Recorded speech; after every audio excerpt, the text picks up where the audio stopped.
என்ன திருப்பிடலாம், என்னோட நெரட்டிவை மாற்றிடலாம், என்னை செட் பண்ணிடலாம்னு தயவு செஞ்சு யாரும் நினைக்க வேண்டாம். அது என் ரத்தத்திலே கிடையாது. எனக்கு அதுதான் வரும். அதுதான் வரும்னா நான் அதை விட்டு விலகுவதற்கான வாழ்க்கை எனக்கு இல்லை. அதை பற்றியே யோசிச்சுட்டு இருக்கேன், அதை பற்றியே போய் பேசுகிறேன், அதை பற்றியே பழகிட்டு இருக்கேன். அதை பற்றியே நான் உங்களுக்கு தெரியாது. இந்த படம் முடிஞ்ச அடுத்த படத்துக்கு இடையில நான் சந்திக்க போகிற பிரச்சனைகள், நான் சந்திக்கிற மனிதர்கள், அவங்க சொல்கிற கதைகள்லாம் கேட்டால் நீ வேற எந்த படமும் எடுக்க முடியாது.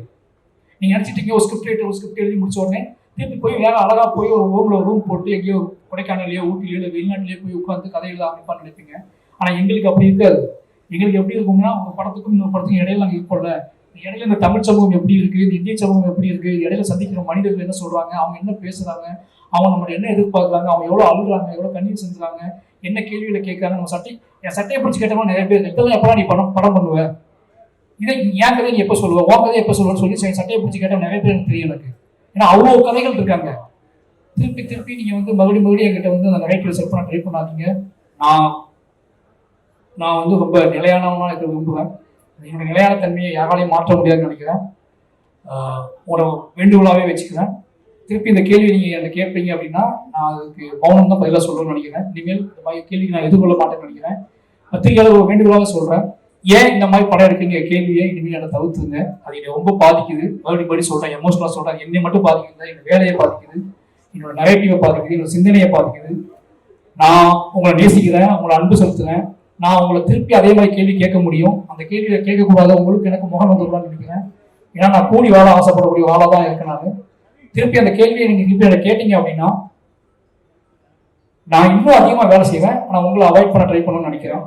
ஏன்னா எக்காரணத்தை கொண்டும் என்னோட கலையவோ, என்னோட ஆர்ட் ஃபார்மையோ, என்னோட அரசியலையோ யாராவது கொடுக்க ட்ரை பண்ணாங்கன்னா நான் மூர்க்கமாக ஃபைட் பண்ணுவேன். அந்த மூர்க்கத்தை நிச்சயமாக சொல்கிறேன், என்னோட ஆர்டிஸ்டுக்கே தெரியும், என்னோட வேலை பார்த்தவங்களுக்கு தெரியும். அந்த மூர்க்கம் நானே எதிர்பார்க்காத மூர்க்கம். அது நான் அப்படி போகக்கூடாது ரொம்ப நம்புவேன். நீங்க எல்லாரும் நேசிக்கிறீங்க தெரியும். அதனால தயவு செஞ்சு இந்த கேள்வியை நீங்க அவாய்ட் பண்ணிடுங்க. நான் மாரி செல்வராஜ் படம்னா அது இருக்கும். மாரி செல்வராஜ் அதற்காக கிளம்பி வந்தவங்க தான். மாரி செல்வராஜ் எடுத்தது சாதி படமான்னு கேட்டால் அது உங்க மொழி. என்னோட மொழி மாரி செல்வராஜ் எடுப்பது சாதிய எதிர்ப்பு படம். அந்த எதிர்ப்பு படத்தை நான் தொடர்ந்து எடுத்துட்டே இருப்பேன். நான் இதை திருவிழையே சொல்லலை, சொல்றேன், எமோஷனலாக சொல்றேன். நான் எப்பவுமே இந்த ஆர்ட் ஃபார்மை நம்புவேன். நான் அரசியல்வாதி கிடையாது, நான் கட்டுரையாளர் கிடையாது, நான் ஆய்வாளர் கிடையாது. நான் என் வாழ்க்கையை பணயமாக வச்சு படம் எடுத்துட்டு ஒருத்தேன். என் வாழ்க்கையை கலையாக மாற்றிக்கிட்டு இருக்கேன்.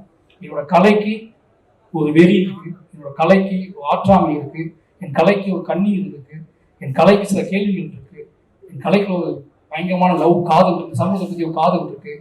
இது எல்லாத்தையும் ஒன்றா சேர்த்து நான் உங்களுக்கு கொடுக்க ட்ரை பண்ணிக்கிட்டே இருக்கேன். ஒரு 250 படம் வருது வருஷத்துக்கு, 300 படங்கள் வருது.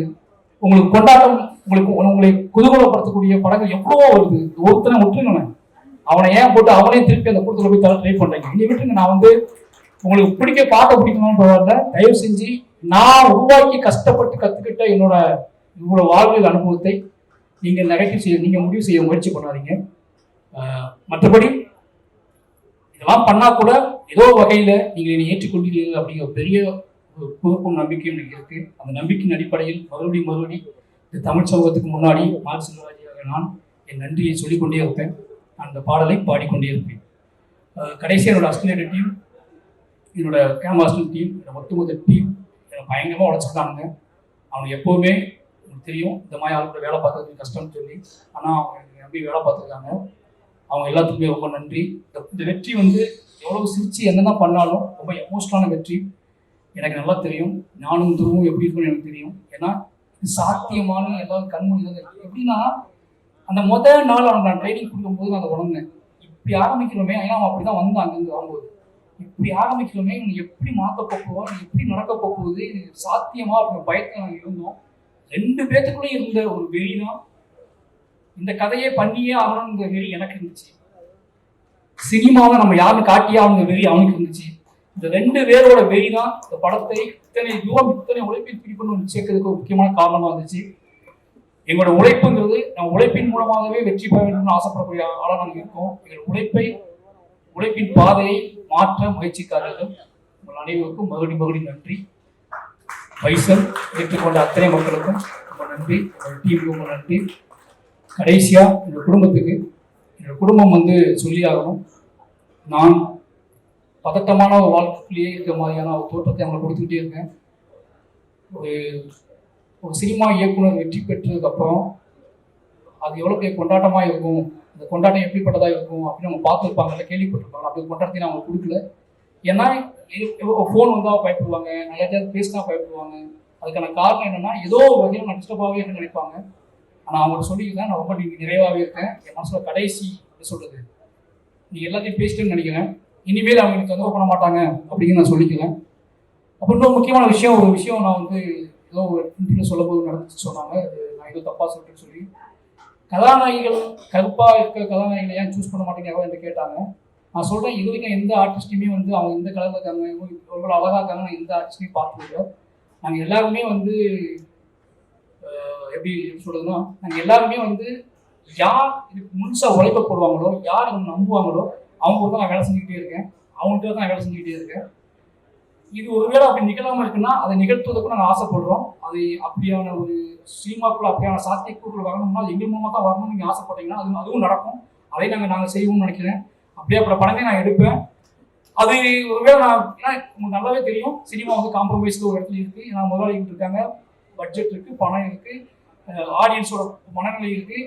இதுக்குள்ளே தான் எங்களோட தேவையை நாங்கள் பூர்த்தி பண்ணிக்கிட்டு இருக்கோம். அப்படியாப்பட்ட அந்த காம்ப்ரமைஸ்க்குள்ளே எங்களுக்கு இருக்குது. நாங்கள் இப்போ இல்லைன்னு சொல்லலாம். அந்த காம்ப்ரமைஸை எப்படி சொல்கிறதுன்னு தெரியாமல் நானும் பல மொழிகளில் சொல்கிறேன், பல பேசுகிறேன். திருப்பி கேள்வி எல்லா விஷயத்தையும் எங்கிட்டே கேட்குறீங்களா, நீங்கள் எந்த கேள்விக்கு எந்த பதில் சொல்கிறீங்கன்னு எனக்கு தெரியல. தயவு செஞ்சு சொல்கிறேன், அப்படி அந்த கேள்வி தப்பாக புரிஞ்சுக்கப்பட்டுச்சுன்னா மன்னிப்பு கேட்டுக்கிறேன்.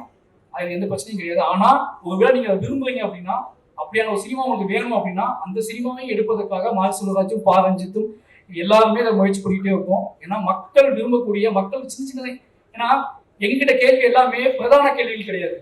எங்ககிட்ட கேட்கக்கூடிய கேள்விகள் எல்லாம் என்ன கேள்வி கேட்பாங்க, உள்ளுக்குள்ள இருந்து ஒற்றை கேள்விகளா, உதிரிகளோட கேள்விகளா. அந்த உதிரிகளோட கேள்விக்கு நீங்க படம், அந்த உதிரிகளோட கேள்வியை நீங்க மதிக்கிறது இருக்குல்ல, அது ஒரு கலைஞரோட பயங்கரமான ஒரு திமுத்தனம் இருக்கு. நாங்க உதிரிகளோட கேள்வியை மதிக்கக்கூடிய டேரக்டரா, ஆர்டிஸ்டா இருக்குன்னு ஆசைப்படுறோம். அந்த கேள்விகளை நான் மதிப்போம். அந்த அதை ரஞ்சிதனும் நான் நிகழ்த்தி காட்டணும்னு நினைக்கிறேன். நிச்சயமா அதுல ஏதாவது புண்பட்டு இருந்தா மன்னிப்பு கேட்டுக்கிறேன். மற்றபடி எங்கள் கலை மக்களுக்கானது. அதை மக்களுக்காகவே கொண்டு வந்து சேர்ப்போம். அது எவ்வளவு விஷயம் இருந்தாலும் மக்கள் நம்புவோம். நன்றி, வணக்கம். Thank you sir. நிறைய டைம் அவார்டுன்னு சொல்லி பேசுனீங்க. அப்பெல்லாம் சரி ஆன் ஸ்பாட்ல ஏதாவது பண்ணாங்கன்னா உடனே மனசு கேட்காம பாராட்டிடுவீங்கன்னு நினைச்சேன். சரி நமக்கும் பைசன் மேடையில சார் உங்க கையால ஒரு அவார்டு கேட்கலான்னு. ஆனா நீங்க ஒவ்வொரு தடவை பேசுறப்ப உங்க டீம் வந்து கை தட்டினப்ப அர்த்தம் புரிந்து கொண்டேன். Thank you so much sir. அடுத்ததாக நான் பேச அழைக்கக்கூடிய நபர், சினிமாவில் சத்தமே இல்லாமல் ஒரு மௌன புரட்சியை பண்ணிட்டு இருக்காருன்னு உங்க எல்லாருக்குமே நல்லாவே தெரியும். தான் மட்டும் வளர்வதில் இல்லாமல் தன்னை சார்ந்தவர்களையும் வளர்க்கிறது தாயுள்ளத்தால் மட்டுமே முடியும். இவர் அதற்கு தகுதியான பா ரஞ்சித் அவர்களை